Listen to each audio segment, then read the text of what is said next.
The following is distributed by the Berean Call.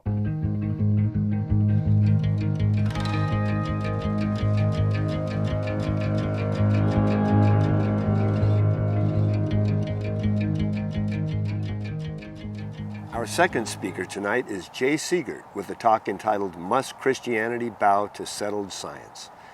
Jay was raised as a scientist and he is an expert in scientific matters. However, he's also a kind, loving, compassionate bondslave of Jesus Christ.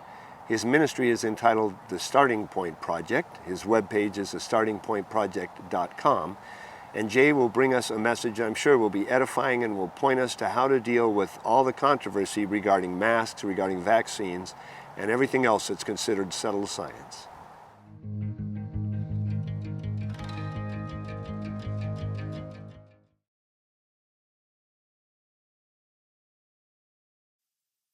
Well, good morning or afternoon or evening, whatever time it is that you're watching this video.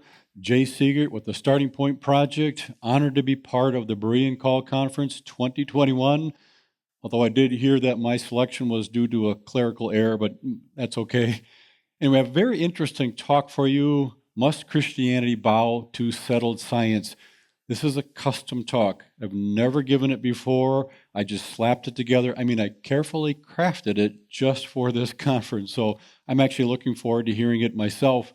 You'll gather a lot of good information, and it touches a lot of different areas of life that we'll get to in a second.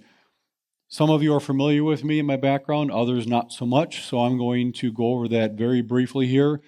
I was raised in a Christian home, and you can see very clearly that this is a Christian home. I went to public schools all the way through high school. When I graduated, I went to a Christian college, John Brown University in Arkansas, to study mechanical engineering. I did get a degree there, but then I became more interested in physics. They didn't have a physics major there, so I left, came back to Wisconsin, where I'm from, and went to the University of Wisconsin-Whitewater to get a degree in physics. That's when my world changed quite a bit, going from a small Christian college where my engineering professors opened up every class in prayer to a large state university where my physics professors did not open up in prayer. They were all evolutionists, some of them were atheists, and they were telling me, in essence, everything I believed was wrong. And that made me feel very uncomfortable to be surrounded by these PhD scientists who I assumed had a lot of evidence for what they believed, but I realized for the first time in my entire life that even though I knew what I believed, I didn't know why. So God put it on my heart at that point in my life to start looking into these things. So I have been researching and speaking now for 35 years on these topics. And about 15 years ago, founded the Starting Point Project, a ministry in which I travel around the country and around the world, giving a defense of the Christian worldview. Along the way, I was also invited to be on the board of directors of Logos Research Associates. It's the world's largest consortium of scientists who are Christians. The founding member, Dr. John Sanford, he's from Cornell University. He's famous for having invented something called the gene gun.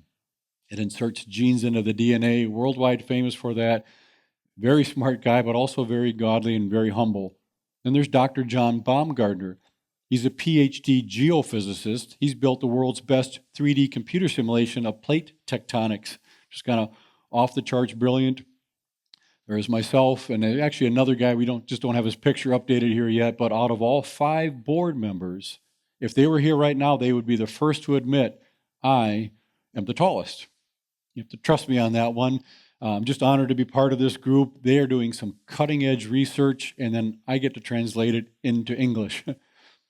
Now, this particular talk, Must Christianity Bow to Settled Science? We hear about settled science all the time. This is a huge topic, covers many different areas. I can't really do it justice. In fact, I had over 600 slides put together for this talk, but I got it down to 597, actually much less than that. But we're just going to be scratching the surface along the way. And what I want to do is describe our current situation, share some general principles about science in general that will be very helpful, and then cover a few specifics at the end. Today, our world is truly upside down. Things have always been slowly getting worse, especially morally, but I think the wheels are starting to fall off, and there are so many issues that we're dealing with now. It's not that any one of these individually is too hard to tackle. It's just a sheer volume. There are so many of them. And here's a very, very important point. These issues are not wrong because they're problematic. They are problematic because they are wrong, meaning they go against God's created order. Now, very specifically, the last one on here, climate change, we'll be touching on that a little bit later. It's not appropriate to say that climate change is right or wrong. Climate change is just climate change, and we'll get to that. What I mean is our definition of what it is and our response to it. And our response to all of these issues and others are all driven by our starting point. Shameless self-promotion here, the Starting Point Project, that's what our ministry is about, is our starting point. What we believe to begin with, that God exists and the Bible is His Word. We use that foundation, that starting point, to determine what should our view be on all of these issues or any other given issue. Some of those issues directly relate to the idea of settled science. I'm not going to be going through all these in detail and settling them once and for all. It doesn't work that way, and we don't have time. But we're going to be touching on these things in general. And very briefly, the idea of cancel culture and censorship. It happens all the time. The time for debate is over. It's been settled. It's time now for action. No more talking about this. We are here to tell you what to do. And you get canceled if you try to fight back against that, or you get censored. They won't even hear your voice. Interesting quote from Richard Feynman, American theoretical physicist. He said, "I would rather have questions that can't be answered than answers that can't be questioned." And I would agree with that. I'm very comfortable with not having answers to everything. It's called being human. But I'm very uncomfortable when someone says, you can't question this answer. That should raise a huge red flag. And then we have George Orwell. He's a famous English novelist. He said, the more society drifts from the truth, the more they will hate those who speak it.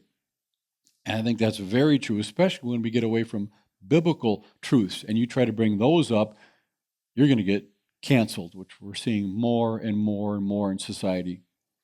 John 15:18, if the world hate you, you know that it hated me before it hated you. Jesus said, they hated me first. And you think about it. Jesus was perfect. He did everything right, and they hated him and they killed him. What chance do we possibly have of making everyone like us? Zero. And that's not our goal. God doesn't say go out and make sure everyone's happy with you. Go out and preach the gospel and do it graciously and expect to be hated because they hated Jesus first. Quote from an unknown author, it's easier to fool people than to convince them that they've been fooled. That's been my experience. It's not too hard to fool people. It's not too hard to fool me. But to try to convince someone that what they're hearing actually isn't true, that's a lot harder sell to convince them of those things. In common statement, yeah, you're right, and all the scientists are wrong. That's a very intimidating statement, and most people don't know how to respond to something like that. So I'm going to give you some general information, some principles about science that should help you in your response when these types of things come up. With science, for a lot of people, it's kind of just outside their reach. Either they're not interested, or maybe they think they don't have the aptitude for it, or they don't have access to the actual data or the equipment to do the experiments themselves. So they're at the whim of the scientific magisterium. You bow to them, whatever they say. They've done the research. You just have to trust everything that they say because they're the experts. But that's okay because scientists are unbiased, right? Maybe not so much. If you are a weather forecaster, you have one primary driving goal, and that is accuracy. If you are not accurate, everyone is going to know. And if you're consistently inaccurate, you're going to lose your job. It just doesn't work. So that's a big driving factor. With scientists, maybe not so much. I think most scientists are very intelligent and they have a high level of integrity. But that's not necessarily the case all the time because they can be driven by money, pressure by politics, peer pressure, prestige. All these things can influence what they say they're finding and their conclusions and their opinions. Now, science should not be political, but very often it is. And often when you see a really highly controversial scientific issue, you could trace it back to something political going on behind the scenes. Now, the word science means knowledge. I'm sure you knew that. What it does not mean is wisdom. Big difference between knowledge and wisdom. Proverbs 9:10, the fear of the Lord is the beginning of wisdom. A lot of these scientists, they don't fear God. A lot of them don't even believe in God. So that is really going to color the conclusions that they come to. We need to keep that in mind. And you're asked, well, which do you believe? Do you believe the Bible or do you believe science? That's an awkward question for Christians to address, because if you say, well, you believe the Bible, you're implying you don't believe in science. And the skeptic is going to say, could have sworn I saw you on your cell phone earlier today, but oh, that's right, you don't believe in science that made that cell phone. So then you say, well, of course I believe in science, but that implies you don't believe the Bible. And if you don't believe the Bible, you can't be a Christian. Awkward question. Now, there's a hidden assumption in here. The assumption is that science has disproved the Bible. If that were true, then you can't believe both. But that's not true. Not only has science not disproved the Bible, the more we look at it, the more it confirms what we read in Scripture. And the truth is, most major areas of science today were founded by Bible-believing Christians. Science owes its origins to Christianity. If you'd like a few examples, I brought a few along. Antiseptic surgery, bacteriology, calculus, chemistry, computer science, electronics, electrodynamics, electromagnetics, fluid mechanics, galactic astronomy, gas dynamics, genetics, hydraulics, hydrostatics, oceanography, optical mineralogy, paleontology, pathology, physical astronomy, stratigraphy, thermodynamics, thermokinetics, vertebrate paleontology, and a scientific method, all founded by Bible-believing Christians. Anyone who says no real scientist believes the Bible, they don't only not understand science, they don't even know history. This is where science came from. It was birthed out of the Christian community. But the definition of science has been hijacked. A simple view of the definition originally would have been discovering explanations for the natural world around us. These scientists took for granted, yeah, God exists, that's obvious, and he must have created these things. It couldn't happen by itself. That was their starting point. And if God is a God of order, which the Bible tells us he is, they expected to see order in his creation. So they started doing their studying, and they found regularities. They formulated different laws and areas and disciplines of science. That's where science came from, and that's what was its simple definition. But it's been hijacked and subtly changed, and watch this. Now it is the discovering of natural explanations for the world around us. It's only interested in natural answers, not supernatural. This was not a scientific conclusion that it needed to change. This was a philosophical decision to change what science really means. Here's an interesting quote from Dr. Scott Todd. Even if all the data points to an intelligent designer, such an hypothesis is excluded from science because it's not naturalistic. What's he saying? Even if all the data screams a God, a creator, designer, we're just going to throw it out because that's not a natural answer, and we're only looking for natural answers. So they will never find evidence for God or design or creation because it doesn't fit their new definition. And it'd be like this. If I asked each one of you to write a 100-page paper on the origin of this laptop, but here's the catch. Nowhere in your paper can you ever refer to human beings. Scientists, engineers, programmers, can't talk about any of that. Nothing purposeful. Well, you'd come up with a lot of crazy stories of how we got this laptop if you couldn't talk about those elements. And that's what many of our science textbooks are filled with. Explanations, trying to explain the origin of the universe, the origin of life, the origin of species, and other things apart from purpose, apart from God, apart from design. They're only looking for natural answers. So they come up with some pretty strange ideas. Here's an interesting quote. It's a little lengthy, but it's important, and I want you to see what this scientist said about what science should be all about. Our willingness to accept scientific claims that are against common sense is the key to an understanding of the real struggle between science and the supernatural.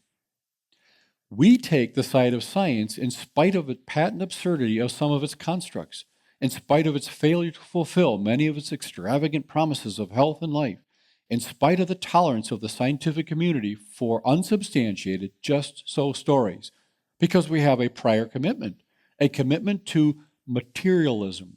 Materialism means the material world, only matter and energy. No God, no soul, no spirit, none of that, just matter and energy. It's not that the methods and institutions of science somehow compel us to accept a material explanation of the phenomenal world, but on the contrary, that we are forced by our a priori, that means ahead of time, they've decided ahead of time, an adherence to material causes, no matter how counterintuitive, no matter how mystifying to the uninitiated. Moreover, that materialism is an absolute, for we cannot allow a divine foot in the door.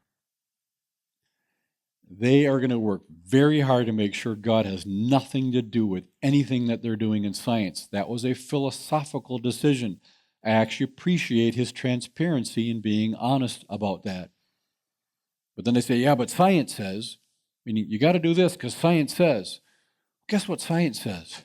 Science says nothing, absolutely nothing. Science doesn't say anything. Scientists say things, a lot of stuff. And there's a big difference between science and scientists' opinions. Then we can ask, but what kind of science? What do I mean by that? Well, there are two major categories of science: observational science and historical science. Observational science has to do with things that we typically do in a laboratory. Make cell phones, fast computers, we cure diseases. It's great stuff. Creationists and evolution, scientists who are Christians, scientists who are not, they're not debating observational science. We know how it works. But the other type of science is called historical science. And this deals with events that happen in the unobserved past, like a supposed Big Bang, 13.8 billion years ago. You know what? No one was around to see that happen. They can't reproduce it in a laboratory, and you can't test it directly. But the same thing is true of the six-day creation account. None of us were around to see that happen. We certainly can't reproduce that in a laboratory, and we can't test it directly. So both of these views, Big Bang and evolution or six-day creation, they fall into the category that's known as historical science. Now, there's actually nothing wrong with historical science. It's just different. It involves a lot of guesses and assumptions as to what happened in the past when we weren't there to see it. And different scientists have different guesses and assumptions based on their starting point. Another myth about science. I mean, we all know that science is black and white. It is what it is. The scientists go into a laboratory and they just follow wherever the evidence leads, right? Follow the science. We hear that more and more with COVID. Follow the science. It is what it is. There's nothing you can do about it. That's an errant view of science. Science is not just black and white. It's very colorful, and there are a lot of things that can contribute to the conclusions that we come up with. And then science can be used as a club, unfortunately, in many ways. I'm going to go through each of these really, really quickly. Overly technical. Sometimes when someone's trying to convince you of something, they say so technical that you don't really understand what they're talking about because it's just so highly technical. And they do that on purpose. In reality, anything, no matter how technical it is, you should be able to explain it in a generally simple way so people get the gist of it. They're not going to have all the details necessary, but they'll have the gist of what you're referring to. But a lot of people purposely stay away from that. And we have elephant hurling. Well, this particular thing is a fact because it's supported by evidence from every area of science and all scientists believe it. Large statements hurled at you, lacking specifics. Then we have appeal to authority. Well, so-and-so said this, and he's like one of the world's leading authorities, so it's got to be right. Well, they're probably really smart, but that doesn't mean that everything they say is correct. Shaming. Well, if you don't believe this about COVID, about climate change or whatever, then you apparently don't care about people. You want people to die. The shaming effect, we're seeing that more and more. Eliminate discussion. You just shut it down. Someone starts bringing up some good points. You don't allow there to be any discussion. It's time for action now. And then consensus science. Well, it's got to be true because the majority of scientists believe it. Guess what? Even secular scientists hate this. A true scientist would say consensus science is not science. We don't determine if something is true based on how many people believe it. All it takes is one discovery to overrule the majority. Throughout history, a lot of times the major changes have come about by one person discovering something. You don't do consensus science. And then academic censorship. Well, you guys aren't real scientists because you're not publishing in our journals. Why can't we publish in your journals? Because you're not real scientists. Why are we not real scientists? Because you're not publishing in our journals. Why can't we publish in your journals? Because you're not real scientists. And that happens, and it goes round and round. There's a lot to it. I could share a lot more, but I got to keep moving. The doggy head tilt. That's where someone says something, you're like, what? It doesn't make any sense. So just one really quick example. This is my daughter's dog, Cooper. Yes, he's cute, and yes, he knows it. This claim has actually been made. Creation theory is not science because it's not testable. And then they'll turn around and say, we've tested creation theory and proven it to be false. Wait a minute, you can't have it both ways. Either it's not testable, and therefore you're saying it's not science, or it is testable, and you say you've tested it, but you can't have both. But they will make that claim, which makes you want to tilt your head. And then lastly, misleading headlines. This is big, very common. I'll often see an article that'll say, new bone uncovered that proves Darwinian evolution, proves we evolved from ape-like creatures. Okay, that's a fascinating claim. You start reading the article, and you get a lot about history, and this happened, and that happened 20 years ago, and 5 years ago, and then recently, these people who came from this university and on and on and on, eventually find out, oh, they dug up a bone, and here's how much it weighed, and how long it was, here's a picture of it, whatever. And then they say they think that, this is, evidence that we've evolved from ape-like creatures, and then towards the end, but some of the leading experts remain very skeptical. They don't think this is evidence at all. And then the article ends. And you're wondering, wait a minute, the headline said this is proof of Darwinian evolution, and there's nothing in the article that backs it up. In fact, they're even admitting that, it's still skeptical, we don't really know. Doesn't matter, people see the headlines. That's all they need to read. Oh, they found more proof of evolution. Those Christians, they keep fighting science. And even the people who do read the article, they might not make it all the way through, or even if they have gone through, they forget to relate it back to the headline. It doesn't match. So that's what misleading headlines is all about. And science is never truly settled. Now, if you want to know which has a greater mass density, lead or cotton, you can go into the laboratory and you can do the experiment. You can do it over and over and over and get the same result. Other people can come in and do the experiment over and over. They're going to get the same result. So in a sense, this could be deemed settled. Now, could we discover something next year or 100 years from now that would overturn this? Yeah, it's possible, but very unlikely. We can't even imagine, what would that change have to be?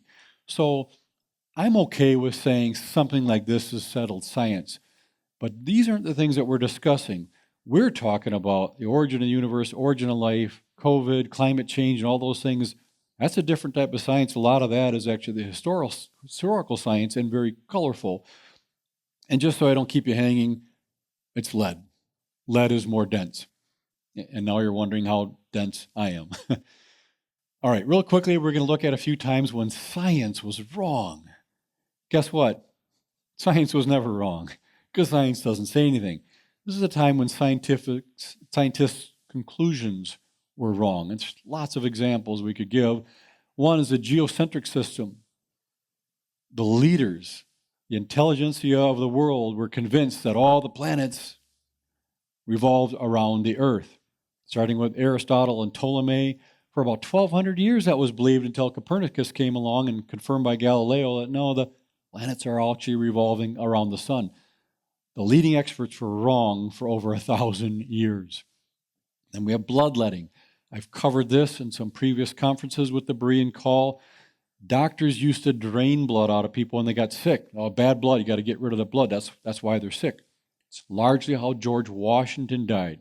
You got pneumonia, goes to the doctor, get the bad blood out, drain some blood. He gets sicker. Wow, he's really sick. Drain some more blood. He gets even sicker. Like, wow, this guy's really sick. They ended up draining about 1 gallon of blood out of him, and he died. If they would have read the Bible, they would have never done that. The life of the flesh is in the blood. We know better today, but the leading experts were doing this for years. Then washing your hands. This is fascinating if you haven't heard this before. A Hungarian medical doctor, Ignaz Semmelweis, in his day, the mortality rate for European women who were going to the hospital to give birth was 25 to 30%. What does that mean? That means 25 to 30% of women going to the hospital to give birth died. That's tragic. It's unbelievable. Well, Semmelweis noticed something. Many doctors were going into a room to perform an autopsy. Then they'd walk across the hall to deliver a baby with nothing happening in between. We cringe at that, like, oh my word, how could that possibly be? So he started washing his hands with water and chlorine. His own mortality rates with his patients dropped to 0.85. That's a huge improvement. Well, and the medical community just celebrated him, and this was fantastic, right? No, they told him to stop it with all the hand washing nonsense. This is crazy. Washing your hands isn't going to change any of that. In fact, they interned him in a mental hospital, and he was severely beaten while trying to escape, and he died 2 weeks later. We know today, yeah, you need to wash your hands because of all these germs, but the leading experts were wrong, and they made fun of someone who spoke up. Also, the plates of the earth. From the inception of science, and for many years to follow, the leading experts said the plates of the earth were static. They did not move. And that idea that they moved was mocked for over 100 years. In 1859, this is the year that Darwin wrote The Origin of Species. That same year, Antonio Snyder Pellegrini, who was a Christian geographer, proposed the idea that the plates, yeah, were together, but they were torn apart during the Genesis flood. That was his thought. Again, this was mocked for over about 100 years. The world's leading scientists, oh, that's just crazy that the plates of the earth have moved. Well, guess what? Now, in the 1960s forward, they're all convinced the plates have moved, but they put their twist on it. Yes, they were together and they moved, but they just moved apart. They drifted for millions and millions and millions of years, just small amounts at a time. There's no physical mechanism that could do that. It doesn't make any sense, but they don't want it to match up with the biblical narrative. And if you read 2 Peter chapter 3 sometime, which you should, it tells us that the main reason that the skeptics of our day are doubting the return of Christ is because of two things. They're rejecting the Genesis creation account, and they're rejecting the Genesis flood. I've given whole talks on that. I got to keep moving. So we know that the plates were together in the past, and they certainly are apart today, and the catastrophic Genesis flood is the only thing that can really account for this. Mercury, it's the only metal that's in liquid state at room temperature. Doctors used to use this in medicine. We know better today. You don't want to do that. We try to get mercury out of everything. It can be very lethal, but leading experts were using it for a long time. And the idea of junk DNA. When scientists were originally studying DNA, it seemed like only 2% did anything. It coded to make proteins that carry out all the functions in your body. The rest, the 98%, junk. It's not doing anything. Proof of evolution, because God would not design you and your DNA that most of it's junk. Well, they studied it further and they found out that the 98% they were calling junk, it's more complex than the 2% that makes the proteins. It's instructions telling the 2% to do. It's blowing them away how incredibly complex the whole system is. Here's an interesting quote from an evolutionist. The failure to recognize the implications of the non-coding DNA will go down as the biggest mistake in the history of molecular biology. He said, big mistake to call that non-coding section that we didn't understand, to call that junk. Biggest mistake in the history of molecular biology. The leading experts were wrong and way wrong. Now, where I live here in Wisconsin, we have something called frozen custard. If you're not familiar with that, it's like really good ice cream on steroids. And you might want to try it out because this is what we're going to be eating in heaven for eternity. Now, in our area, we have a lot of stores that have a flavor of the day. You can always get chocolate and vanilla, but they'll have a flavor of the day like mint chocolate chip or Rocky Road or whatever. Well, I think we kind of have a flavor of the day in society. There's an issue that's always being pushed more than others. And many years ago, you probably remember the AIDS epidemic was just huge. It's all we heard about for a long time. And then they were discussing global warming. Not the discussion they're having today, but it was also global warming, but it was the first version. Then we were hearing all about gay marriage and trying to legalize that in our country, and it was just front and foremost on all the news broadcasts. And then Trump comes along, and then all the attention's on Trump. Independent of what you think of him, the media was on him all the time. That was the number one issue. Transgenderism. It's been around for a while, but they decided at some point to bring that to the forefront, make everything about that issue. Then we had racism. That came up, and everything was racism. Racism is a real issue, but they decided that's going to be the number one issue. Then COVID kind of took us by surprise, and they had to jump on that, and then they really took advantage of that, and that's all you heard. I'm sure we're all just kind of sick of hearing about COVID-19. Well, what's next? We don't really know. It's possible that COVID could come back in a different strain, and they would decide that's going to be the number one, and they're going to push that harder than ever. Maybe. I think if it's not COVID, it's going to be climate change. Yes, they've been talking about climate change for quite a while, but I think they're going to decide this is what we want. This is going to be the issue that we are going to use to accomplish our goals. Don't know for sure, but we watch for that, and they're going to double down on it harder than ever. So let's talk a little bit about COVID and climate change here. Starting out looking at COVID, follow the science. This is a phrase that came up kind of connected with COVID, meaning they've done the research, they know what's right, follow the science. If you don't do what they're telling you to do, you are not following the science, and you're a science denier. You're probably one of those Christians who just believes their Bible, right? That's what we're pretty much hearing. Well, this was an interesting article. This just came out a few months ago. WebMD, very reputable, talking about the year of COVID. They said this: everything we thought we knew was wrong. They didn't say, well, we got a few of the things wrong. No, they're saying, their article, everything we thought we knew was wrong. But wait a minute, follow the science. They were saying, we've done the science. This is what it is. You need to obey us and do what we're telling you to do. But now they're telling us they were wrong about the science. So that probably means they were wrong about all the things they were telling us that we should do. And they've even admitted a lot of that. Yeah, what we did really wasn't accurate. That reminded me of a cover story from Time magazine a few years ago talking about dinosaurs. The title was "The Truth About Dinosaurs." So what are they going to do? Well, they're going to tell us the truth about dinosaurs. There was a subtitle on this cover that I don't think they thought this through, or they wouldn't have put it on there. And this is what it said: surprise, just about everything you believe is wrong. But wait a minute, where did we learn most of what we think we know about dinosaurs? From them, from their magazines and the documentaries and the school systems and the universities. But now they're telling us all that information's wrong. Well, that means they were wrong when they told us. Well, if they're admitting they were wrong before when they told us, why should we trust them now? Again, I don't think they thought that through very far. COVID also, again, with the treatments, what do they want us to do? What is the right thing to do? Well, the CDC, the Center for Disease Control, governmental agency funded by your tax dollars and mine, said this. They talked about hydroxychloroquine, which is something that was drug developed in the 1940s to treat malaria.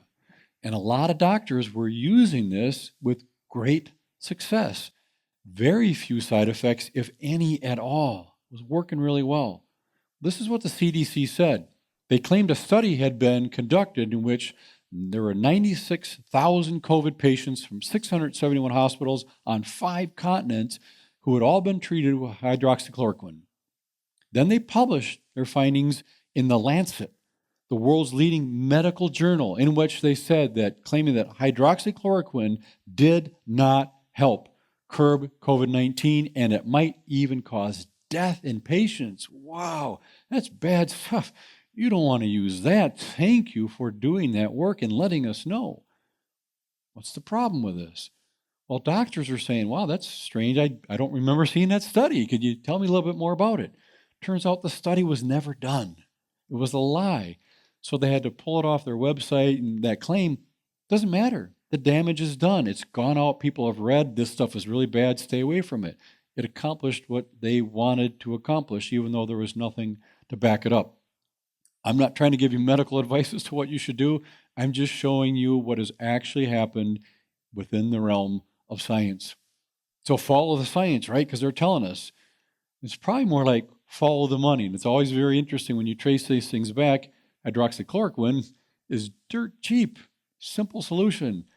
But vaccines and all that, there's a lot of money to be made, and I'll refuse to go that route, sharing my personal opinions on that, but it's kind of interesting. So getting more directly to the idea of climate change. Climate change is related to a number of other things. The Great Reset, the Green New Deal, environmentalism, they're kind of all interwoven here. If you're not familiar with the Great Reset, the pandemic represents a rare but narrow window of opportunity to reflect, reimagine, and reset our world. This is the World Economic Forum. Reset, that means primarily economically equity. And they have a lot of strange and not good ideas of how they're going to accomplish that. So they're saying, let's take advantage of this pandemic to reset and make things work the way we want them to work. Headlines: thousands of health professionals call on world leaders to prioritize a greener future post-pandemic. Things are really gone bad and we need to have a greener future. That'll solve things or whatever. So they're pushing world leaders towards this, and that's what we're hearing about, and it's going to get stronger and stronger as time goes forward. So what is that Green New Deal? This data comes from PragerU. They do, I think, a great job of summarizing different issues. This is all about the government should prohibit the use of fossil fuels and switch through mandates, forcing the use of 100% renewable energy. Well, today in the United States, 80% of our energy usage comes from fossil fuels, the coal, oil, and natural gas. Only 3.4% comes from wind and solar, which they're trying to develop. What's wrong with wind and solar? Well, it's unreliable because it only works when the wind blows and the sun shines. And you're probably all familiar with what happened earlier this year in Texas, where these wind farms froze, great power outages. It was mayhem for a while because, again, they don't work when the wind doesn't blow or they freeze up and all these things. They're certainly not perfected at all. And we've close to maxed out on their efficiency. What does that mean? It has to do with physics. You can only get so efficient with converting solar to energy or wind to energy, and we're pretty close to what those maximums are, so we really can't expect to see much improvement there. So we got to get that energy into batteries, then we can use it that way. Well, Tesla has built the world's largest battery factory. It would take that factory 500 years to provide enough electricity to run the United States for one day. This is not practical. This solution is not practical. Plus, you'd have to do a lot more mining to pull out the non-renewable resources to make the solar panels and the wind farms, which are not renewable, and then to make the batteries as well. And you'd need fossil fuels to run the factories to make these things. So, should we stop with looking into solar and wind? No, I'm not saying stop. I'm just saying while we are still trying to figure these out, which aren't looking so good right now, continue to do what we were doing. We're not killing the world. We can't destroy our economy while we're waiting for these to get better when there's no reason to think that these things could really be the solution. And another aspect here, the world is overpopulated because we're just destroying the planet and there's too many of us. Let's take a look at that. There's just under 7.8 billion people on the planet today. This is a very powerful visual. You could take every single person on the face of this planet, almost 7.8 billion people, move them to the state of Texas, and if you stood them side by side, they would take up 0.1% of the entire state of Texas. The rest of the planet would be empty. Well, they can't live there standing next to each other. I'm not trying to say they would live there ongoing. I'm just saying they would fit there. The rest of the planet would be empty. Is the world overcrowded? No, it is not. Are there too many people living in one area? Yeah, maybe China, India, or whatever. But there's plenty of space on this planet. God created it. He knew how long we would be around. He knew how many people would be here. He made it the right size. Do we need to be concerned about any of this? Yeah, we should be aware, but it's not overcrowded like they're telling us. But could you really get this many people, the people we have today, in just 6,000 years? I would ask this question. Well, this is used to bash the Bible. The Bible's a silly story about God creating everything in 6 days. Well, we're not going to go off into a tangent on the age of the earth right now. I have a whole series of talks on that. But it is clearly from us back to Christ about 2,000 years. From Christ back to Abraham, about another 2,000 years. From Abraham back to Adam and Eve, you look at the genealogies and the chronologies, and you get roughly another 2,000 years. That gives you about 6,000 years. You cannot take the biblical narrative and stretch it to 500,000 years, 2 million, 2 billion. It doesn't work biblically. I think the science backs this time frame up anyway. That's a different topic. But could you get this many people in just that time period? Well, let's start out with an original couple. But maybe not this couple. It doesn't look like they're going to have any kids, so we'll switch to this couple here. That'll work a lot better. It would only take 32 doublings, go from 2 to 4, 4 to 8, 32 doublings to give you 8.5 billion people. That's more than we even need, just 32 doublings. Well, to get 32 doublings in the 6,000 years, you only have to double it once every 187 years. Okay, is that doable? What's our current doubling rate? 40 to 50 years. That's the current rate today. This is completely reasonable to get that many people in a short period of time. Not an issue whatsoever. Let's flip it around, though.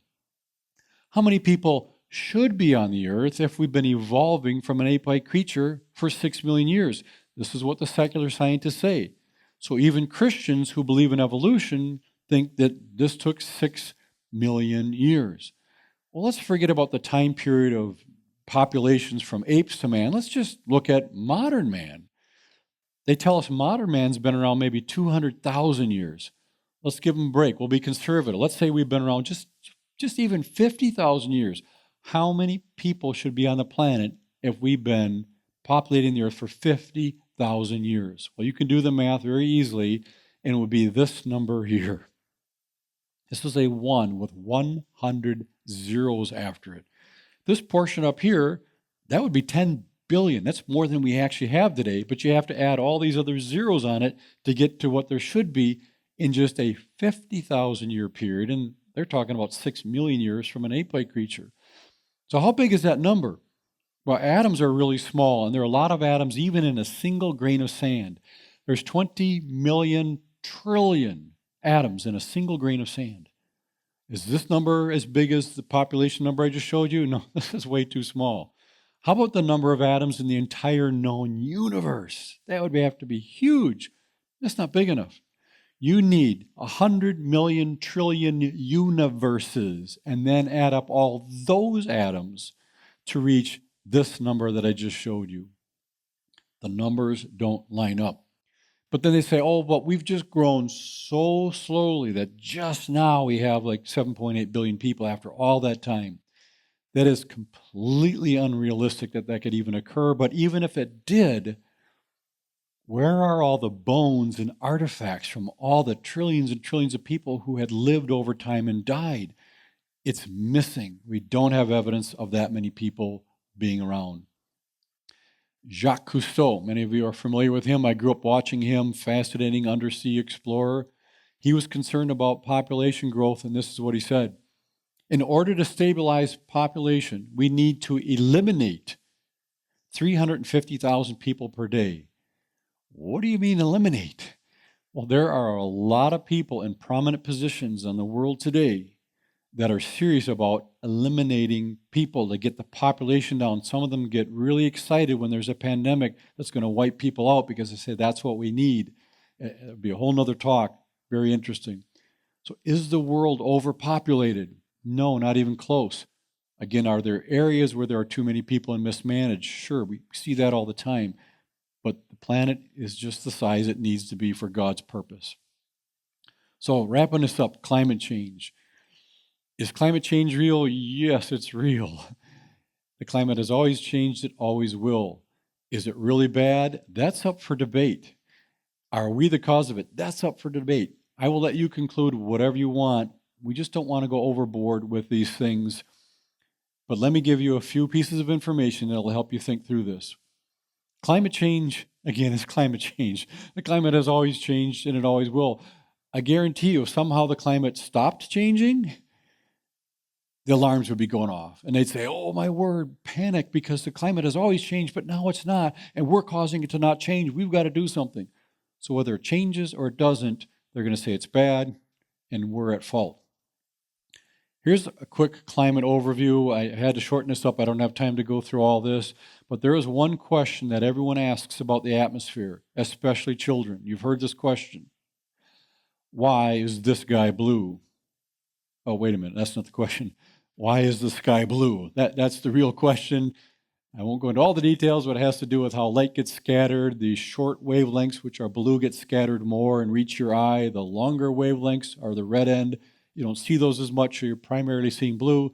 That's why the sky is blue. This isn't that important, but I made up this joke and I wanted to fit it in. Sorry about that. So we've got energy coming in from the sun.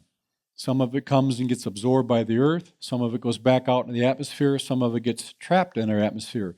This is the greenhouse effect. It's a good thing. If we didn't have that, it'd be about 0 degrees Fahrenheit all over the earth. Nobody wants that. 3 huge questions when discussing climate change. They're so big they don't even fit on the screen here. Question number 1, is the climate changing? Question number 2, if it is changing, is it bad? Question number 3, how much of the change, if any, is caused by human activity? Very important questions. Number 1, is the climate changing? Yes, we know it's changing. Nobody's denying that there's some change going on, and we have a history of it. 950 to 1250 AD, we call this the medieval warm period. It was warmer than today, maybe about 1 degree Celsius. Then we went into a little ice age, 1300 to 1850. The temperatures were down about 2 degrees Celsius. Then the 20th and 21st centuries, warming started again, coming out of that little ice age, which was good. No one wants to live in that little ice age. But then it stagnated for about the past 20 years. 2016 on, the temperatures declined slightly, maybe 0.2% degrees Celsius, so very small amount. The climate has changed. Second question, is the climate changing bad? Good question. Okay, we got a guy here, he's going to go outside, but it's snowing out. So he's going to change. Puts on an undershirt. That's a good change, that'll help him. Puts on a t-shirt. That will also help. That's good change. Then he puts on a long sleeve sweatshirt. That should really help keep him warm. That's good. Then you find out he's not going outside for another 5 or 10 minutes.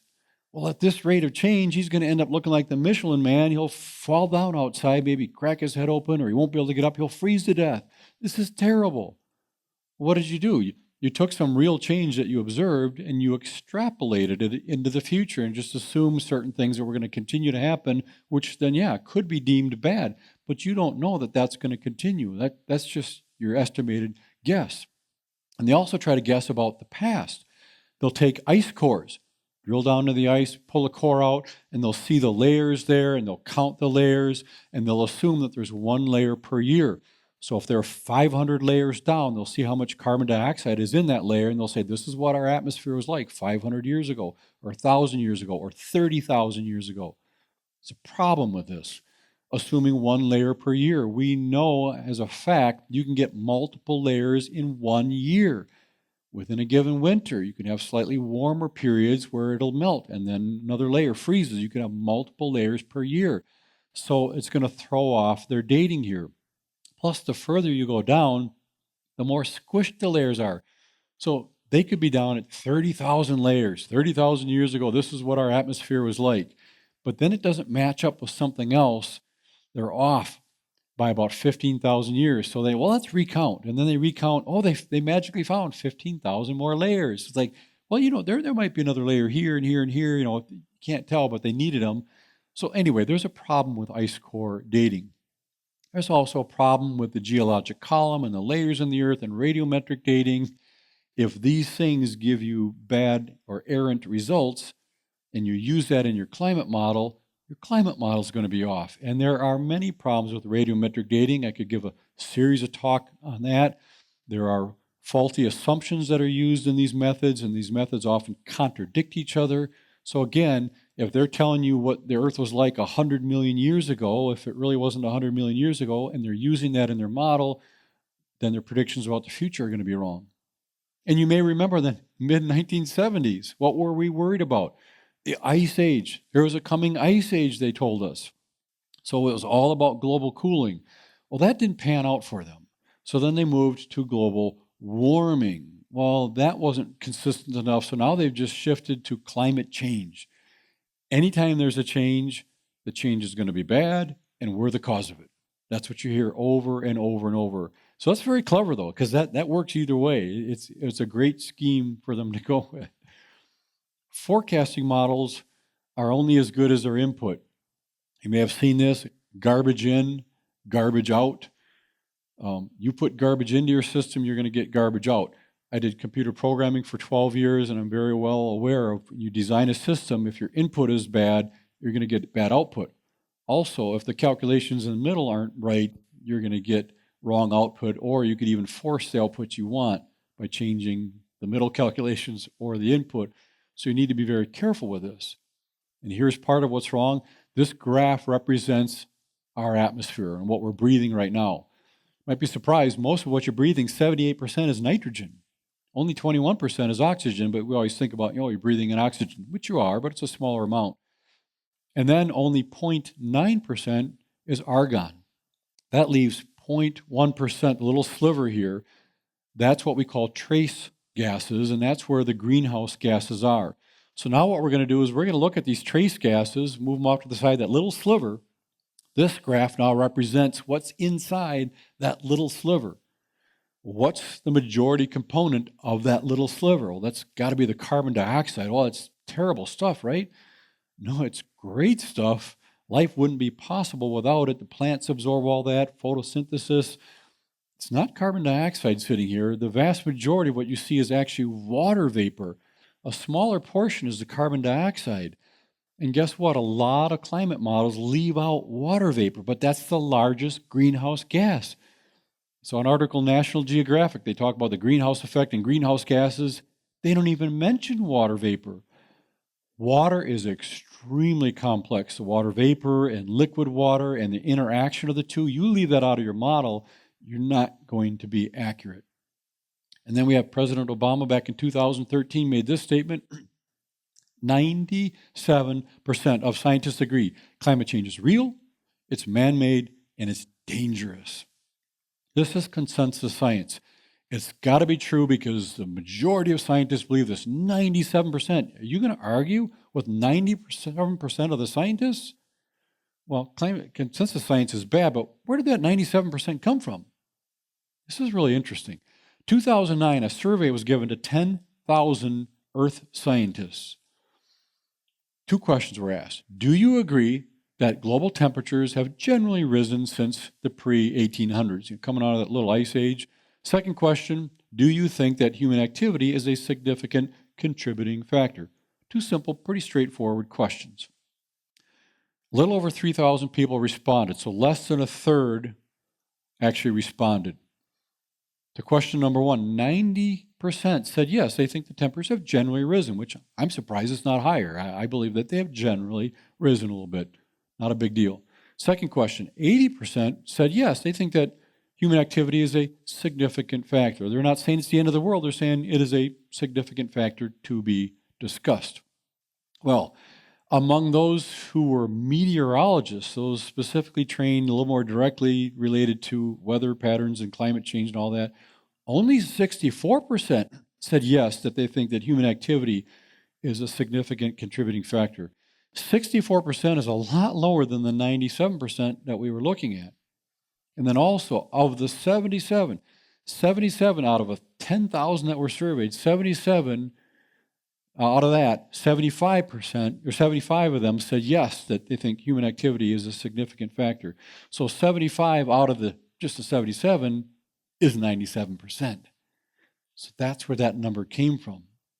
You can see how deceptive that this really is. You're thinking 97% of anyone who's a scientist agrees with it, saying, no, it's not even close. This is to me, is very alarming when something like this goes out because it's not accurate at all. It is truly deceptive. And then I want to end with this, a great summary of the whole climate change dilemma, again by PragerU. Again, their videos, I think, do a really good job of being succinct and summarizing what's going on. This comes from Richard Linsden. He's an MIT atmospheric physicist. He's one of the world's leading climatologists. You know what that means? It means that this guy is right about everything he says. Oh, I'm not saying that. He's not saying that. But his background should give him a platform where he's deserving of being heard, and we should probably take into account what is he saying. This is what he said. There are three groups of people dealing with this issue of climate change. Groups 1 and 2 consist of scientists. Group 3 are politicians, environmentalists, and the media. Group 1, these are scientists who are part of the International Panel on Climate Change. And they mostly believe that recent warming is due to man's burning of fossil fuels, so oil, coal, and natural gas. This is a group of individuals who are specifically gotten together to discuss climate change. They're concerned about it, so this is not surprising. This is what their belief is. Group 2, these would be scientists who don't necessarily agree with that. They would be skeptical of some of those claims, and they're called climate deniers. They don't deny climate, but they're skeptical of some of the conclusions that are being reached. This group, a larger group, believes that there are many reasons the climate changes. The sun, clouds, oceans, orbital variations, etc. A lot of different reasons, and that none of those factors are clearly understood, and that there's no evidence that CO2 emissions are the dominant factor. That's this second group of scientists. Here are 5 points of agreement between these two groups, the smaller group that are big into climate change and those who are a little bit skeptical. They all agree on this. The climate is always changing. No one's denying that. Number 2, CO2 is a greenhouse gas that's necessary for life, and adding more would lead to some warming. Yeah, because that's what it does. It's necessary. If you add more, yeah, there'd be some warming. They agree on that. 3, atmospheric CO2 has been increasing since the end of the Little Ice Age in the mid-1800s. Yeah, because things have gotten warmer, and it's usually that trend. Warming gives you more CO2, not necessarily CO2 necessarily having to make everything much warmer. Point number 4, over the past 200 years, the Earth's temperature has increased slightly and erratically, about 1 degree Celsius. They go on to say it's only been since the 1960s that man's activity have been sufficient enough to play a role. And 5thly, no confident prediction of the future global average temperature or its impact can be made.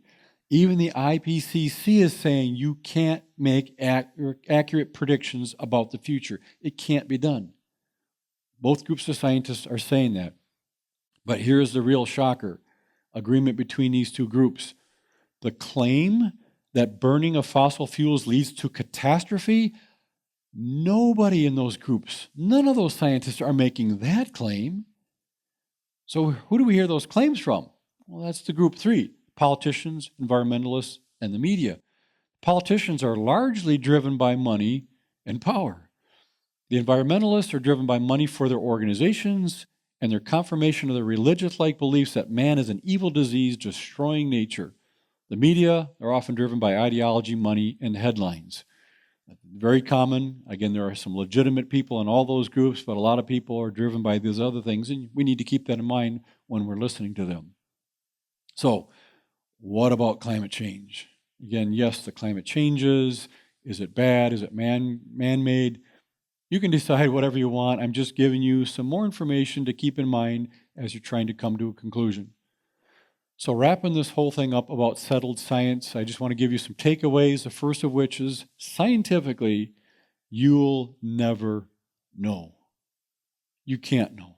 All these things you're hearing from the scientists, you won't really know for sure because you don't have access to the data or to do the experiments, and even if you did, how do you know you're doing it right? You just can't. It's impossible to really truly know. You'll never know that they're right. You'll never know if anything I just told you is right. Might sound good, but you don't technically know scientifically if it's really right. Secondly, settled science is more like settled narrative. They have settled on a narrative, that's what it's going to be, and they will try to use the science to keep that narrative going. And thirdly, Scripture is our ultimate authority. We always go to Scripture first and go by what it says. Sometimes an issue comes up and there's really nothing in Scripture that directly addresses that. So you have to gain some general principles and then ultimately pray about it, saying, God, I'm not going to know the truth scientifically, and there's nothing directly, a verse that points it out. What should I do? So you need to be in prayer about that. And also know that the issue is never really the issue. Is always something deeper and underlying, and that starting point that really determines things. And keep balanced. Don't go overboard regarding any of these issues. If you truly feel led by God to look more into COVID and vaccines, or into climate change, or into whatever the issue is, then you should do that, but be balanced. Don't have that be the only thing you ever talk about and try to beat people down with it. be balanced. And by that I mean bring the focus back to Scripture and the gospel message every time you can. So for me, if someone starts talking about climate change and they think the world's going to end and all that, I'll say, yeah, we can talk about that in a second, but it's got a question. Where do you think the world came from to begin with? Like, how did it get here? And why is it here? And how do you think it's ultimately going to end and all that? If they don't buy into a biblical narrative, that's the real issue. And if you can't get beyond that, you're never going to resolve these other things because the starting point is off. So always get it back to that and to the gospel message, to share the gospel message with a lost and dying world. When you stand before God, He's not going to say, did you convince someone about climate change or COVID?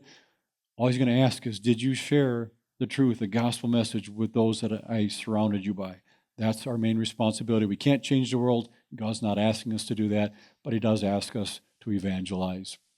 So I hope you got a little bit out of this. I hope it's a little bit helpful. If you have additional questions for me about this or anything else, you can always get a hold of me at thestartingpointproject.com. We got a lot of great videos, lots of DVDs that are all also streamable. We've got booklets, a book that I wrote, plus I've got 2 other books coming out within a month or 2, and then books after that. The main thing that I do is travel around and speak.